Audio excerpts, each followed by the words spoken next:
महाराष्ट्राच्या राजकारणातील ज्येष्ठ नेते, रणनीतिकार आणि अनेक दशकं सत्तेच्या केंद्रस्थानी राहिलेलं नाव म्हणजे शरद पवार. देशाच्या राजकारणात त्यांनी मुख्यमंत्री पदापासून संरक्षण मंत्री पदापर्यंत ते कृषी मंत्रीपर्यंत अनेक महत्त्वाची पदे भूषवली आहेत. त्यामुळे राज्यसभेच्या संभाव्य उमेदवारीकडे सर्वांचंच लक्ष लागलंय.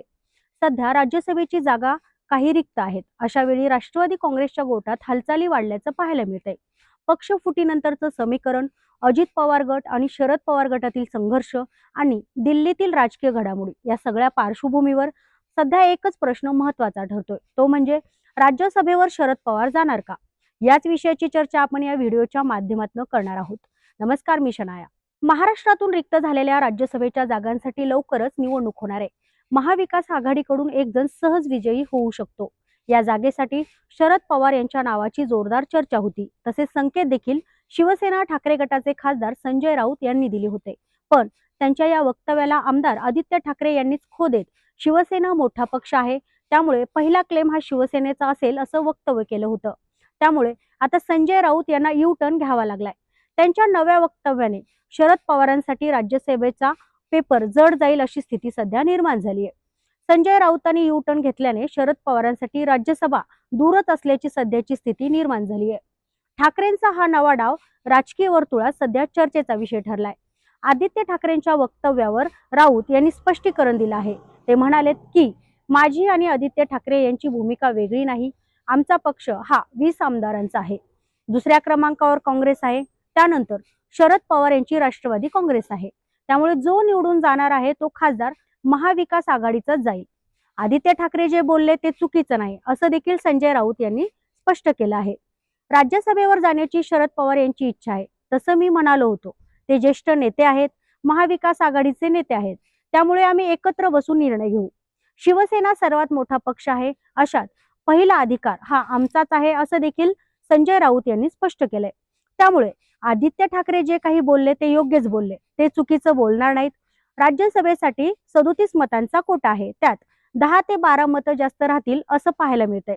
त्यामुळे दुसरा उमेदवार निवडून आणायचा असेल तर 20 मतांची बेरीज करावी लागणार आहे, जे लगेचच शक्य नाही असं देखील राऊतांनी स्पष्ट केलंय. शरद पवार यांची उमेदवारी जाहीर झाली नाही असे देखील राऊत म्हणालेत. प्रत्यक्ष उमेदवारी अर्ज भरल्यावर सर्व गोष्टी या लक्षात येणार आहेत. एकत्र बसून आम्ही निर्णय घेऊ असं देखील राऊतांनी स्पष्ट केलं आहे. त्यामुळे शरद पवारांच्या उमेदवारीवरून संभ्रम निर्माण झालाय. एकीकडे 2 राष्ट्रवादी काँग्रेस पक्ष एकत्रित येण्याची चर्चा सुरू असताना शरद पवारांच्या राष्ट्रवादीबाबत महाविकास आघाडीत संभ्रम निर्माण झालाय. राष्ट्रवादी काँग्रेसला राज्यसभेकरता पाठिंबा द्यायचा की नाही याबाबत काँग्रेसची वेट अँड वॉचची भूमिका असल्याचं पाहायला मिळतंय.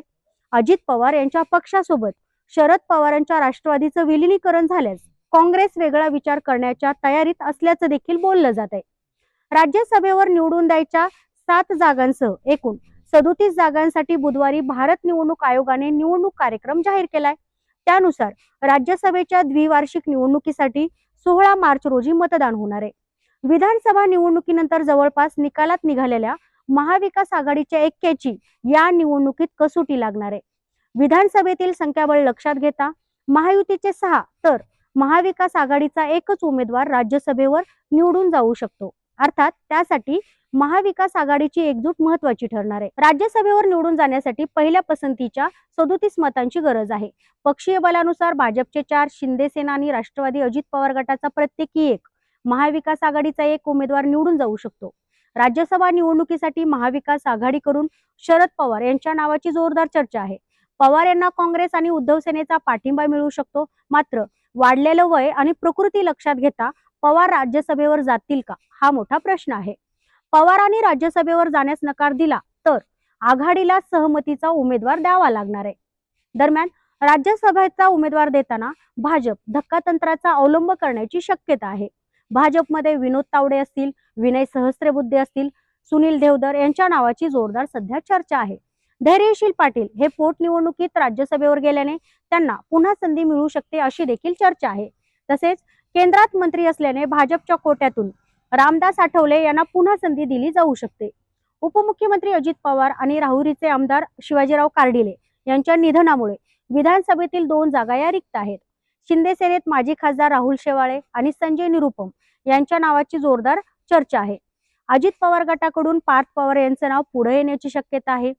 त्यामुळे एकूणच काय तर शरद पवार राज्यसभेवर जाणार की नाही ही गोष्ट अजून स्पष्ट झाली नाही. त्यामुळे जर शरद पवार राज्यसभेवर गेले नाहीत तर त्यांच्या संसदीय राजकारणात खंड पडणार आहे. असं पहिल्यांदाच होईल की शरद पवार हे कोणत्या सभागृहाचे सदस्य नाहीत. त्यामुळे येणाऱ्या काळात काय होईल ते सांगता येणार नाही. पण शरद पवार यांच्यासाठी सध्या राज्यसभा अवघडच असल्याचे चित्र पाहायला मिळतंय.